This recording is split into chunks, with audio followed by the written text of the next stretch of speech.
আসসালামু আলাইকুম। কিশোরগঞ্জ পাগলা মসজিদ নাম শুনেছি বহুবার, তাই দুই বন্ধু মিলে কোনো এক শুক্রবারে গিয়েছিলাম জুম্মার নামাজ পড়ব বলে। সকাল 11টায় মসজিদ প্রাঙ্গণে পৌঁছেছি। কি অবাক কাণ্ড! জুম্মা শুরু হবে 1টা 30 মিনিটে, অথচ এখন 11টা বাজে। মসজিদ সহ আশেপাশের জায়গাগুলো কানায় কানায় পরিপূর্ণ, কোথাও একটু বসার জায়গা নেই। অনেক কষ্টে মসজিদের 3য় তলায় হাঁটু পরিমাণ একটু জায়গা করে নিলাম।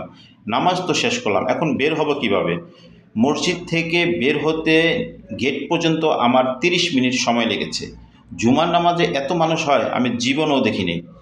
আরেকটি কথা, আমাদের এলাকায় মসজিদের ইমাম সাহেবগণ কোরআন হাদিস দিয়ে খুব সুন্দরভাবে বুঝিয়ে মসজিদের জন্য ফান্ড কালেকশন করেন, দান বাক্স ছেড়ে থাকেন। কিন্তু এই পাগলা মসজিদে ইমাম সাহেব দানের ব্যাপারে কোনো কথাই বলেন না। নামাজ শেষে মানুষ সিরিয়ালে লাইন ধরে ধাক্কাধাক্কি করে তাদের দান সিন্ধুকে দান দিয়ে থাকেন। কি রহমত! কত মানুষ টাকা দিচ্ছে! এই রহমতের দানে আমি শরিক হতে পেরে সত্যিই ধন্য। আসসালামু আলাইকুম।